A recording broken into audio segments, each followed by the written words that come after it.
Hi, it's me again, Callum from Tyne Valley Motorhomes, and today I will be showing you around the Chausson 520 Premium, which is a 2020 model. At the back of the vehicle you've got your high level brake light, and above that you've got your reversing camera, and here you've got your bar for your bike rack. So if you ever wanted a bike rack fitted to this van, it would be a wind down one which would come here and then wind back up, but that's just a strengthening point in the back body panel to house a bike rack. And then you do have your garage, so open, turn the latches, pull it up, and in here you've got your silver screens which go on the exterior of the vehicle and clip around the mirrors. You've got your carb mat, you've got your ladder for your drop down bed, you've got 12 volt and 240 volt in the corner, and it is heated by the diesel heating on board. Your shelves are magnetic, so if you just grip them and give them a pull down, then you've got some shelving for all your items when you're on a trip. But to operate the locks on all the push locks like these, so on the back, turn the latch until the dot meets the dot on the frame, and then put your little key in, which is this small key, quarter of a turn and a tap. Once it's gone in like that and hasn't popped back out, it's locked. And in here, this is the gas locker, so LPG, liquid petroleum gas, and in here you can house one 6 kilogram gas bottle. So to attach the pigtail to the bottle, the left hand thread, and then get yourself a gas spanner or adjustable spanner and nip it up, turn it on at the top of the bottle, only one turn, as if you were in an emergency and you had to turn it off. One turn off far quicker than several turns. Make sure it's strapped in with the straps provided when travelling, and it is turned off when you are on the road. Coming round to the passenger side, so this is what's called the Techni box. So this houses all your electrical RCD, your fuses and your freshwater intake. So if you just push these latches in,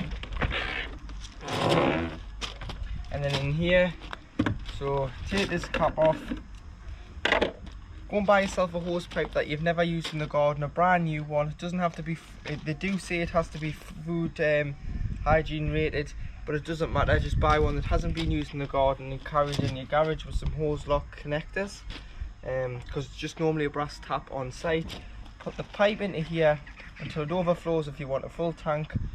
You will need a full tank if you are going wild camping, because you'll have to fill up at home or wherever you can get water if you are just going to go and off-grid up in the top of Scotland or somewhere. But if you are going to a campsite, don't travel with a full tank of water, travel with a maximum of 20 litres. This gives you the advantage to stop off and have a cup of tea or use the toilet when you're on the road. But if you are going to a campsite, don't travel with loads of water, because it'll make it'll use more fuel and it'll carry more weight on board. So should you have a full tank and you're ready to go back on the road, if you lift this lever here, which is called your travel drain, it will drain all the water until there's just 20 litres left in the tank. And at the end of the season or the start of the season, once this is empty, you can take this big nut off and you can get in and clean it out with Milton or any other cleaning liquids for the freshwater tank. But underneath is where your freshwater drain is. So if I just show you, so if you want to drain the whole tank off in the winter, or you've took on contaminated water and you want it to get it out, this black bung here, which is just a push fit, just pull that off and the fresh water will drain on the floor underneath the chassis. It's important in the winter that you leave no water on board, so you must pull that bung off. And then in here you have all your electrical side.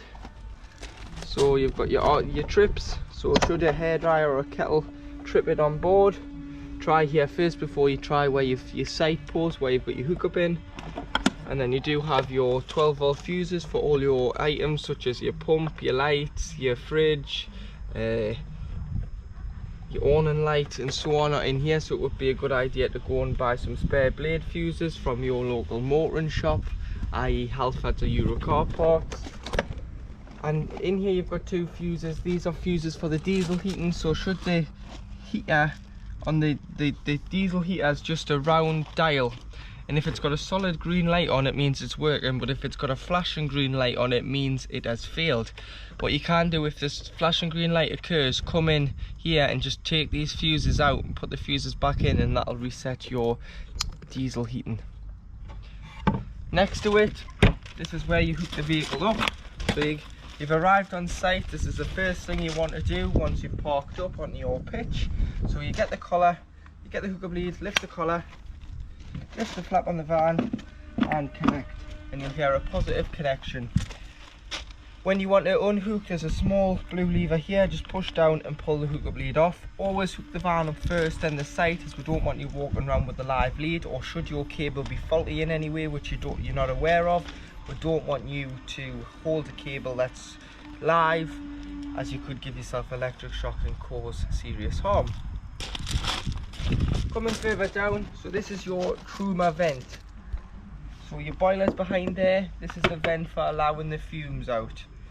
When heating your water on gas, this cover must be off. If you're heating it on electric, you can leave the cover on, but if you're heating it on gas, it must come off. So to do that, if you just apply a little bit of pressure at the top, put your finger in the middle, pull it back and peel it off. If this was to be left on when on gas, you'd get a red light on the switch, which means it's failed, because there's no air circulation around the vent, which indicates that it's failed. So if you are using on gas, best thing to do is take it off, put it in your passenger door, and then when you do come to start travelling again, you can put it on. Yeah. This is your external shower. With it being a premium, it gets an external shower point. So you'll get a gun like this. So it's a trigger gun with a connection. So if you just connect into there, and then if you turn the pump on, you'll be able to use this. So this is just a cold water feed. This is great for the bikes, the boots, the dogs, the kids, hosing them off after they've been on the beach, or getting rid of any mud on your bikes.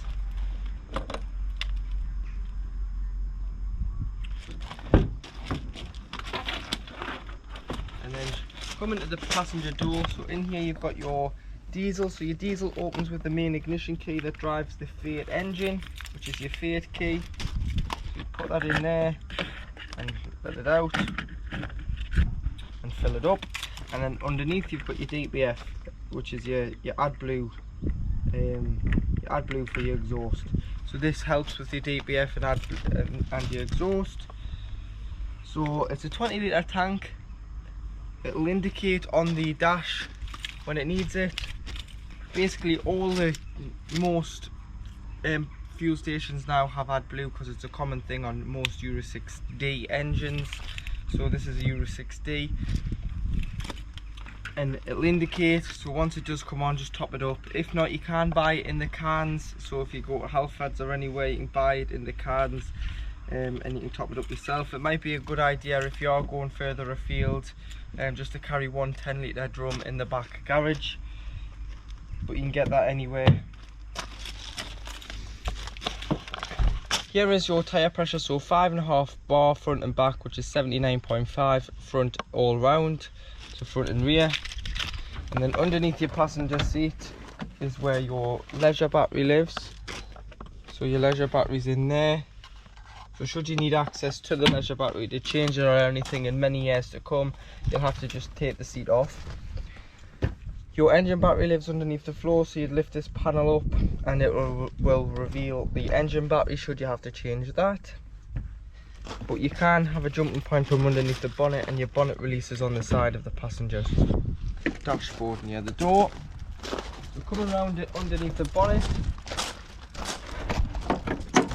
you lift there, you've got your catch. So you've got your weight plate here, so it's 5.5 tonne, and you've got your front and back axle weights. Your HO 007574 is your build number, so this is unique to each vehicle. So should you ever need parts or a warranty claim, just quote us that number and we'll quote that to the manufacturer, and they'll know exactly what the vehicle is. You've got your paint code here, so it's 676 for the Camper Volo Grey, which this van's finished in. this cover lifts off and reveals the top up for your radiator fluid, power steering fluid. You've got your brake fluid here, but the main one you're going to need when out on the open road is your screen wash, which is located in the driver's corner there. You've got your oil and your oil dipstick. You've got your earth, and this cover is down. If you just put your key or a screwdriver in here and lift this cover up, this is where you put your positive jumped lead for charging the vehicle. And then on the driver's side, so behind your door, you've got your external gas point. So this is where you connect. So you put a spigot in here and then turn on. You need a Jubilee clip with some orange gas hose. Connect the spigot to the hose, and then connect the hose to your Cadillac or your barbecue, and then you can use that 6 kilogram gas bottle on the rear of the vehicle to power your gas item, i.e. Cadillac or external barbecue, depending on what you've got. You've got your fridge vents and your awning light. And here's the toilet, so this is where you do the biz. This is where the business ends up. So if you lift the orange handle and slide out, this will only come out if the slide's shut, which I'll show you from inside the vehicle. So you've got your handle there, so you can drag it around the site when it's full instead of carrying it if it's too heavy. And to empty, take the cap off, press the orange button. It allows a bit of air in, stops it glugging, makes it all flow better. Tip it out. Once you've tipped it out, there's normally a tap. Put some water in, give it a slosh around, tip it out again just to get the majority out. And then with a cap full of liquid, this is used as a measuring stick, so a cap, fill the cap with liquid, tip it in, and then you can push it back in the vehicle. But if you are using the tablets, put about a pint of fresh water in the cassette once you've cleaned it out. Slide it back into the vehicle, and then go in and drop a tablet straight down the toilet. It'll end up in here, and it's like a dishwasher tablet in a cellophane, and it'll break down into the liquid. Below your cassette, behind the driver's rear wheel, is your freshwater drain, is your wastewater drain, sorry. This is your wastewater, so your fresh water's on the other side by the bung. This has got a lever, so if you just pull this forward, you'd normally drive over a grate, a gully, or get as close to a hole in the ground, should it be a smaller site, and drop your wastewater. This is the water you've used, so it isn't your toilet water, it's your dishes water, hand-based water, and shower room water. In the winter, like I've said, all the water out the van, so fresh and the waste open, the boiler open inside, which I'll show you from inside, and I'll talk further details about winterizing. Now inside the vehicle, so this is your main Chausson control panel. So to turn on, press the on button, it'll go green. This will either give you 12 volt if you are not hooked up, or it'll indicate here should you have mains power on, like we do now. So we'll have 230 volt running around the van, so we'll be able to plug a normal 3-pin household plug into the van inside, and it'll power.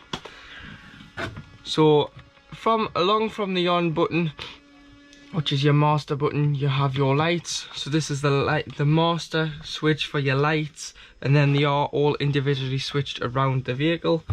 You've got some lights here as well, so you've got all your entrance and kitchen lights here, and then you've got your little blue lights for your night lights down there. Further along, you've got your pump. So put your pump on only when you've got water on board. If not, you'll damage the pump because you'll be frying it with no water. But you must have this on to surface your exterior shower, your tap in the kitchen, your toilet, your shower, and your hand basin. Coming further along, you've got your awning light, which is the light above the van.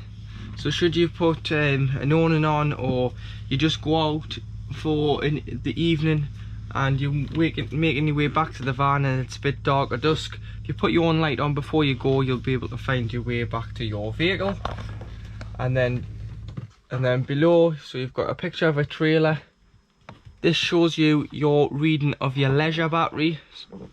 And then you've got the truck, which is your Fiat engine battery, which is saying it's in the green. Then you've got your fresh water, so we've got just over half a tank of fresh water on board. Should the waste be full, this will go red here and indicate that the waste's full below, and then this just dims the panel. To operate your Webasto diesel heating, it's very simple. Turn it on, get a green light, which means it's on. Go all the way to hot first, and then you can adjust. So always start it off for 5 minutes on full power, as it makes the combustion quicker, and then you can turn it down to the temperature that you want. You can have this on when you're on the road for the passengers in the rear, or if you just want to heat the van up before you arrive on site, you could pull over 20 minutes before you arrive on site and put it on so your van's nice and toasty in the winter. You've got this switch here which does your lights underneath your drop down bed. Cool. To operate your Thetford fridge, so if you press and hold, it'll turn it on. And then you've got your source this side, so A means it's automatic, so if the hookup was to be taken out now, because it's found that we are hooked up, if it was to be taken out and the gas is open, it would cross over to gas. If I was then to start the engine, it would change over to the 12 volt setting. On the automatic, it is programmed to wait 20 minutes before lighting on gas should the hookup be taken out. This is solely because if you were in a filling station, it's the last thing you want to be doing is igniting your gas when in a filling station because of the fumes of petrol. So this is programmed to wait 20 minutes before lighting. Otherwise, if it did light in a fuel station, it would spark and you'd be in big danger.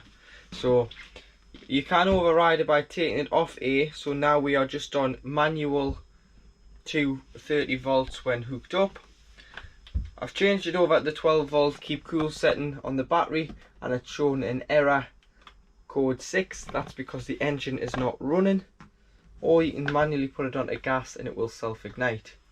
The idea with the 12 volt setting is that you pre-cool the fridge on either gas or electric prior to you going away. So if you are keeping this at home, or you do have hookup at your site, storage site, you hook the van up the day before, you put your fridge on as soon as you've hooked it up, you allow it to get lovely and cool. You go off in your car shopping and bring the shopping back to the van. You fill the van with your items, you leave it overnight, and then when you are setting off, if it's on automatic, it will automatically change over to 12 volt. If not, come and manually select 12 volt with the battery icon, and it should keep your shopping fresh. It will not increase the temperature, but it will not decrease the temperature. It'll keep it lovely and fresh no matter if you drive half an hour down the road or you drive a fair distance. Next to it, you've got your temperature, so you've got 1 bar being the warmest, and then cooler, cooler, cooler.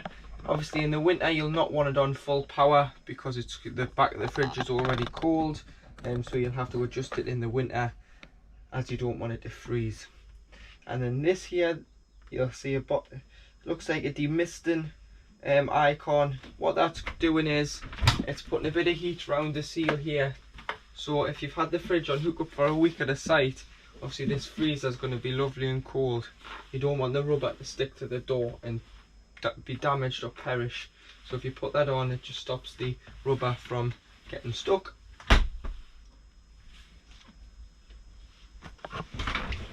And in the winter, when winterizing, if you do clean out your fridge and freezer of all your items, clean it out, make sure it smells nice. You can get these fridge air fresheners and things to keep your fridge lovely and fresh.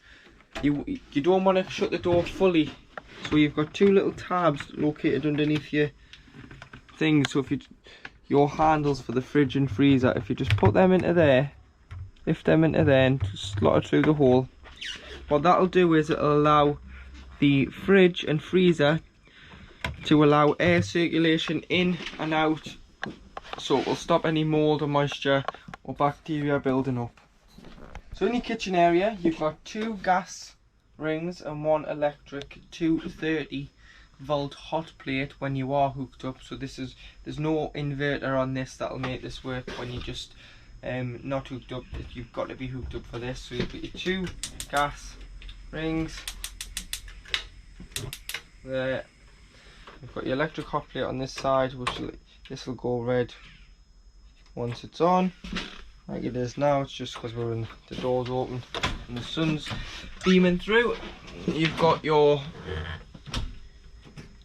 grill. So to light your grill, hold the knob in for 3 seconds just to allow the thermocouple to get warm before releasing, otherwise it might just go out. And then you've got your oven there as well. The tip is take your oven shelf and grill pan out when travelling, or wrap them up, because this is where the rattle will come from. And then you've got your storage in there. There's your nets there for your drop down beds, so should you put children in the top, you can clip them on underneath the mattress in the base of the bed and to the ceiling to stop them rolling, falling out. You've also got 2 gas taps in here as well, which are these 2 here. These are for, so should you have any problem with gas, turn it off at the top of the bottle, but these are mainly for when the vehicle is serviced and a technician will test that the gas is working correctly.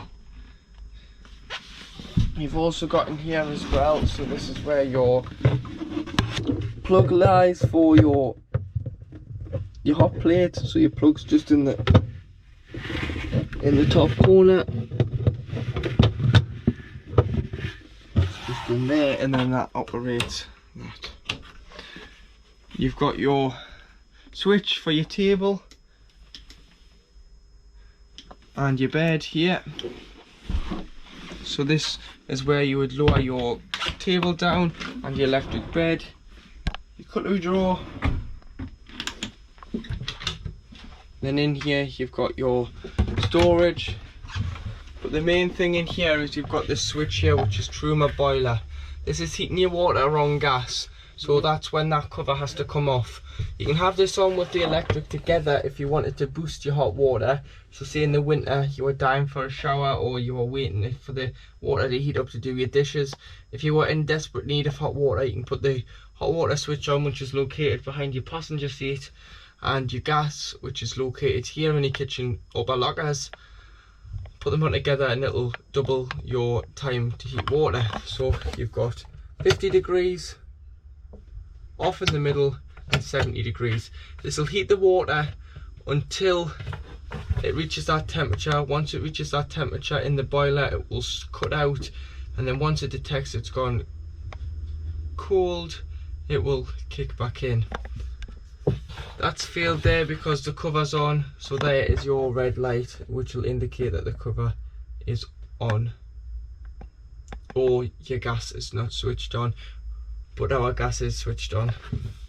Operate your table, so make sure the key is in above the driver's seat, otherwise these switches will be isolated.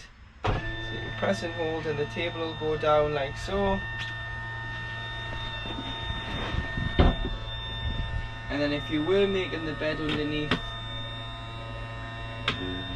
you bring the table down and then you would pull the extension out, pull the table over and push the table like so, and then use the infill cushions. So you'd have one there and you'd have one at the end that'd have a leg, and it would perch on the edge of the table and stand, and then you'd have a bed there. But for the bed, mainly to use the bed, so you just press and hold. You can stop it at any height and the bed will come down all the way. So just make sure the scatter cushions are removed from down below. So the bed will come down. Good place to keep your ladder is underneath here, and if you don't want it in the garage. And then these are the little clips here for your nets, which clip onto these rings at the top. This is so behind the passenger seat, so this is below your bench seat on the passenger side of the vehicle. You have your Truma boiler on EL, which is 230 volts on electric. So you wouldn't need the cover off to heat it on electric. You've got off in the middle, you've got 1 kilowatt at the top, and you have 2 kilowatts at the bottom. So if you've paid your site fees, don't bother wasting your gas if you're in no rush for hot water. So just put that on, and within 20 to 25 minutes you should have a 10 litres of hot water, because it'll only hold 10 litres at one time. And behind here, so if you lift this flap up, you've got your pump, you've got your charger, which I would just leave. It's on, means that when it's on, it's charged. The 230 coming in is charging the leisure battery and the engine battery, so leave that on. But down here you've got a little yellow tap. This is your winter tap. So in the winter you'll have to get all the water out the van, so you put it up like so, and it'll drain directly underneath the chassis. So you'll come in with no power on, so it doesn't put the pump on, lift it up, and it'll allow 10 litres that's stored in the boiler out. And then when you do come to reuse the van, put the tap down, fill it with water, put the power on, put the pump on, go to the cold side first. You'll automatically get cold water through your taps. Go to the hot, it'll cough, splutter, it'll make all sorts of noises, and what that is doing is it is priming your boiler, so it's pushing all the air out of the boiler, which is 10 litres, until you get a steady flow on one tap, then do them all. But when you are winterizing, it's a good idea to leave the taps in the open position, take the shower head off, as it stops any air leaks, any air locks. In your bathroom, so the most common question we're asked is, where is the light switch? The light switch is located just underneath the worktop beside the sink, which is just a small little rocker switch. Then you do have your tap and your plugs, which you can just pull up. So that should be warm now, coming through.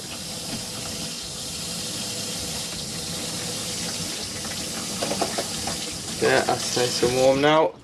And then your glass mirror slides along, covers the window, and opens your toiletry cupboard. Or slides. You have a fly screen on there, so you can unclip them, pinch them together, open the arms, push the window out. Then you'd have to push it all the way out to bring it in. These are all the same. Make sure they are shut when travelling. You've got your wardrobe area here. So in here you've got your carpets, which are rolled up. So they're down to you if you want to put them down, because a lot of people don't put them down. You've got your base cushions, that's the one with the leg on, so you'd put them in on top of the table when it's down. And then you do have your sliding bar, so you can, when travelling, lock it into place, and then you can slide it out. And you've got 2 rails there for your clothes, and obviously your reverse cameras behind here. But to operate your Thetford toilet, so make sure the pump's on, and you'll be able to press this button and it'll fill the bowl with water like so. And then to deposit your waste into the cassette, like I've said, you've got a slide. So if you slide it to the right, it opens the cassette trapdoor. If the trapdoor's open when you're trying to get the cassette out the exterior of the vehicle, it won't come out. It must be closed, otherwise you'll not be able to pull the cassette out to empty. So just make sure it is closed when you're trying to get it out, and especially when you travel, keep it shut. But on there you've got a small diagram of a cassette. Once the wheel goes red, it will indicate it's either 3/4 to full, or it will be full, ready to empty, wash out and re-chemical. Got your drawer there for more toiletries and your shower. So in the winter, leave the tap open. When you've winterized, take this off and allow the water, because you don't want any water getting stuck in here. But you do have a small net here, so a fly screen on a skylight, so just open that if you've used the shower, get some ventilation. But you do have a towel rail, so you can hang your towel if you've used it. But this is great if you've got spare hangers, so especially when you're traveling, or if you've been caught in the rain, you can hang more clothes in here. So if you've been caught in the rain, you've got wet coats, hang them in here and they'll drip dry into the shower tray. You've got your duck board here, and they'll drip dry and keep lovely and warm, especially if you close the door in the bathroom, because it's the smallest place in the van. It gets lovely and toasty. To raise your folding seats in the rear on your smart lounge, take all the cushions off. You've got a small lever here, black lever, so pull it back and hold it, and pull the base up. There is ISOFIX, so should you have car seats or children, you clip the car seats in there. Use the base cushion in there and the backrest to the back. Push it through the belt, and then your seat belt buckle will lie underneath here. And there you have your forward facing travelling seats. And it's the same on the driver's side as well. To operate your lights in your lounge or your reading lights, you've got a small switch on them, turn them on and off. And the one underneath the kitchen, you've got a small black tab here, you push, and then you do have it. And then you've got your blinds, we'll have showed you in the bathroom, they work exactly the same. The skylight in the kitchen, so pull the wind handle out and wind, and it'll open. Blackout blind and fly screen, but when you're travelling, make sure it is closed. When you can see the red line in the hole there. The TV bracket, so this is a Project 2000 slide out bracket, so you've got a small chrome catch here. You'll be able to slide it out, and then you can raise your TV plate there and mount your TV on here. If you have got an aerial on, you can connect them to the top and you'll have a 12 volt, 230 and aerial socket there, should you've opted an aerial on the vehicle from the dealer. Inside your cab, to the right of the driver, you've got your electric windows, so driver and passenger, and then you have your adjustment for your mirrors, which is electric, so you've got your blind spot and your normal mirror, your big one, so you've got two on each side. Handbrakes to your right. To swivel your seats, you've got these small arms on both sides, so if you just pull them, you can turn them. If it does get stuck on the door card or the pillar, just pull the seat forward, then you'll be able to spin it into the rear. You've got your fog lights and your headlight adjustment here. Trip computer this side, so this will go through your miles per gallon, your range, your travelling times, your distance travelled, your instant consumption, but that is your wiper. And then on here you've got your lights and indicators, cruise control, speed limiter, 6-speed manual gearbox, so you'll be able to lift the collar and put it into reverse. You've got your rear view camera and reverse camera on there, so it'll show you when going forward and going back. ASR off is just another word for turning your traction control off, so should you have been stuck in a wet boggy field overnight or when it's rained, you can turn that off to stop the wheels from spinning. You've got your hazard lights, you've got the padlock locks your doors. With it being the premium, it'll also lock the habitation door because it's central locking on the cell door as well as the cab. Heated mirrors, 12 volt and USB for charging purposes only. You've got your temperature, fan speed, must be on at least one or more for the aircon to work, distribution, so where you want the air to go to, and circulation, either recirculating the air within the vehicle or bringing fresh air in. Pioneer head unit, so it's just a standard head unit, so you can press and scroll through the radio channels and press 1 to 6 to save, or you can put your CD in, or there's a small USB here for your device, so if you've got an iPhone memory stick with songs on instead of carrying CDs. But you've also got the model number there, so ending S320BT, so if you want to find that on your phone, you can pair your phone up to that.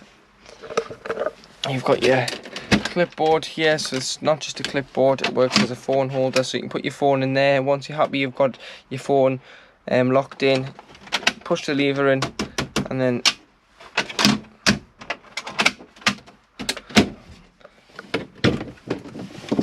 this is a cool box, so when the aircon or the heating's on inside the van, on the Fiat side, this is a good place, especially if the cool box is on and it's on aircon, to store your sweet chocolate, small bottles of water, little bits and pieces for the road instead of having them in the fridge and having to get up and down from the fridge. And you've got your glove box. You've got, if you pinch here, you've got your cab blinds on both sides, and then you've got your windscreen, so they'll just clip there, and they are just magnetic. So you might have to jiggle the reversing camera wire, but a good idea is to put a bobble or elastic band around here if it's going to be a windy night. This customer has also fitted a Vodafone S5 tracking system to the vehicle. So these are what's called driver's cards. So what you need to do with these is you need to carry one with whoever drives the vehicle, otherwise you will get a phone call off the tracking system to say they think the vehicle has been stolen. If it is you driving without a card, you can obviously say it's you driving and you forgot your card, your driver's card, and they will stand down the tracking system. But what I would do is, it does look like they're designed to go on the keys, but in my opinion I wouldn't put them on the keys, because if someone steals your keys they can nick your van, and then if they've nicked your van, your tracking system won't alert you. So put one in your wallet or your purse, or whoever drives the van must have one on them. And if you are giving it to a dealership, just make sure you give them one of these when the vehicle is in for servicing or MOT or HAB servicing